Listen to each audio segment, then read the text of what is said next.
अस्सलाम वालेकुम नाजरीन, मैं हूं कमर मेकन और आप देख रहे हैं हमारा यूट्यूब चैनल और फेसबुक पेज। नाजरीन, कराची के अंदर एक बहुत अफसोसनाक वाकया मंजर आम पर आया है। सोशल मीडिया के ऊपर बहुत ज़्यादा इसके ऊपर बहस हो रही है।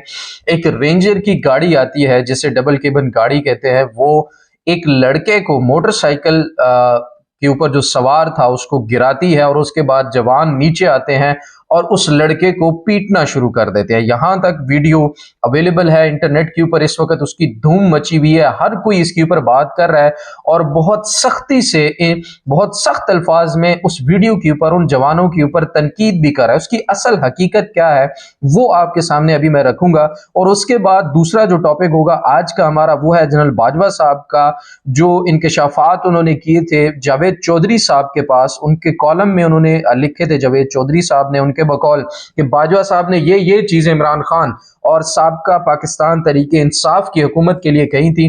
अब वो चीजें भी आपके सामने रखूंगा और उसके ऊपर जो रद्द अमल आया अवाम का, उसके बाद अभी मंसूर अली खान ने भी कुछ अल्फाज की तरदीद की है और उसके बाद जावेद चौधरी साहब ने भी इसके ऊपर तरदीद की है, उसकी तरफ भी हम जाएंगे। और उसके बाद आखिरी जो टॉपिक होगा हमारा वो होगा इंतखाबात। इंतखाबात का आगे क्या बनेगा, इंतखाबात कैसे होंगे, होंगे भी या नहीं होंगे, और इंतखाबात को रोकने के लिए इस वक्त कौन कौन से लोगों को अपने ओहदों से हटाया जा रहा है ताकि इंतखाबात का रास्ता रोका जा सके। फौज ने क्या रद्द-ए-अमल दिया है आने वाले इंतखाबात के बारे में, और वजारत खजाना ने क्या रद्द-ए-अमल दिया है आने वाले इंतखाबात के बारे में, ये चीजें आपके साथ सामने मैं रखूंगा।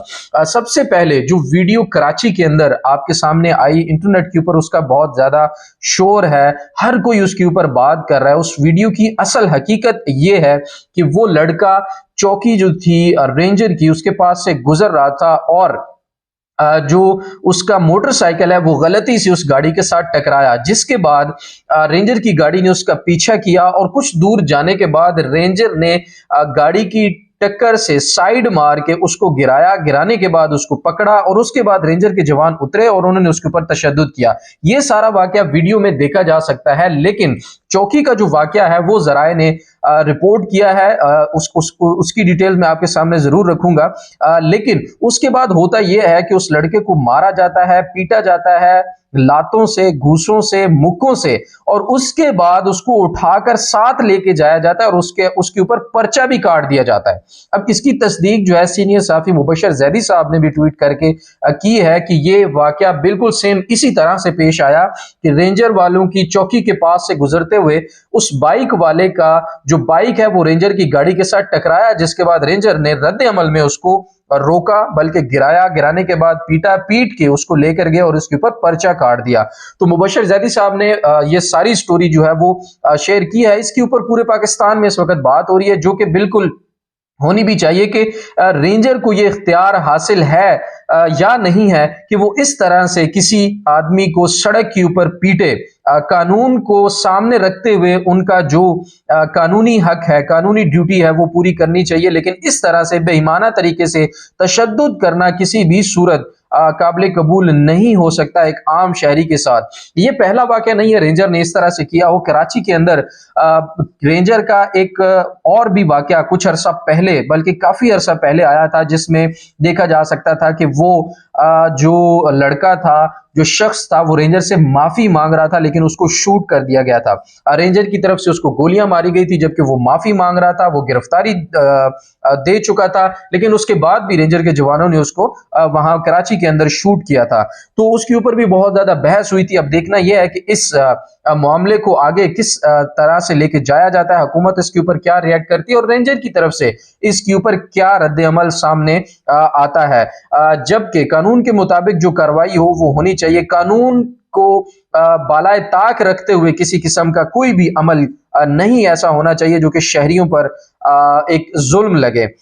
दूसरी तरफ नेक्स्ट जो आज हमारा टॉपिक है वो है बाजवा साहब ने जो बयान दिया था कि हमारी रीडिंग है कि अगर ये हुकूमत या इमरान खान हुकूमत में रहते हैं तो ये मुल्क नहीं रहेगा। सबसे पहले तो बाजवा साहब ने मंसूर अली खान साहब से बात करते हुए इसकी तरदीद की। منصور علی خان صاحب کہتے ہیں کہ میں نے باجوہ صاحب کو جب یہ پوچھا، بلکہ باجوہ صاحب نے منصور علی خان صاحب کو کال کی اور ان کو یہ ڈیٹیلز بتائیں کہ میں نے ایسا نہیں کہا جیسا جاوید چودھری صاحب نے اپنے کالم میں لکھا ہے، جس کے بعد منصور علی خان صاحب کہتے ہیں کہ باجوہ صاحب نے اس کی تردید کی ہے اور یہ وہ الفاظ نہیں ہے جو باجوہ صاحب کی طرف سے ادا کیے گئے ہیں۔ تو باجوہ صاحب جانا چاہتے تھے گمنامی کی زندگی میں، لیکن وہ شاید بار بار ان چیزوں میں انوالو ہو کر اپنے آپ کو پھر سے، جس نے اتنی طاقت دیکھی ہو، جس نے اتنے بڑے ادارے کی کمان سنبھالی ہو اور سیاست میں بھی ان کا کافی اعلیٰ مقام رہا ہو، جس پر کافی سارے لوگ پاکستان میں کلیم بھی کرتے ہیں کہ وہ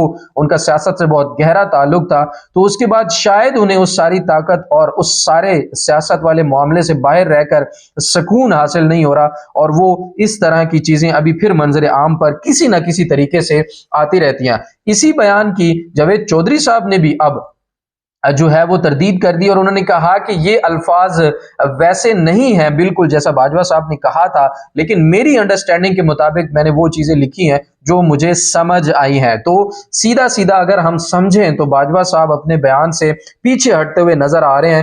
دونوں جو اینکر حضرات ہیں، جو صحافی ہیں، انہوں نے اس کی تردید کر دی ہے، لیکن پی ٹی آئی کی طرف سے اس کے اوپر بہت سخت تنقید ہو رہی ہے۔ اور اگر اس بات کو صحیح مان لیا جائے تو پاکستان کی سیاست کے اندر فوج کا جو کردار ابھی تک کہا جاتا ہے کہ بہت زیادہ کردار رہا ہے، وہ ثابت ہوتا ہے، اور باجوہ صاحب کی اس طرح کی سٹیٹمنٹس اگر ثابت ہوتی ہیں اور وہ صحیح ہیں تو ان کے اوپر کافی سارے چارجز لگائے جا سکتے ہیں، اور موجودہ حکومت، جیسا کہ میاں علی اشفاق صاحب نے یہ دعویٰ بھی کر رکھا ہے کہ موجودہ حکومت جنرل ریٹائر قمر جاوید باجوہ کے اوپر غداری کا آرٹیکل 6 کا مقدمہ بھی کرے گی۔ دیکھ لیجئے گا، ایک وقت یہ ثابت کرے گا، یہ کہنا ہے میاں علی اشفاق صاحب کا۔ لیکن اگر یہ باتیں صحیح اور سچ ثابت ہو جاتی ہیں تو واقعی ہی بات اس مقدمے کی طرف جاتی ہوئی نظر آ رہی ہے، جبکہ پی ٹی آئی اس کے اوپر سختی سے تنقید کر رہی ہے۔ اور پی ٹی آئی کا یہ بھی کہنا ہے کہ جو تنقید، جو باجوہ صاحب نے کہا کہ ہماری ریڈنگ ہے اور کچھ ممالک ناراض ہیں اس حکومت سے، اور اگر یہ حکومت رہتی ہے تو پاکستان کے لیے نقصان دہ ہوگی، تو یہ ڈیسائیڈ کرنا تو پاکستانی عوام کا کام ہے۔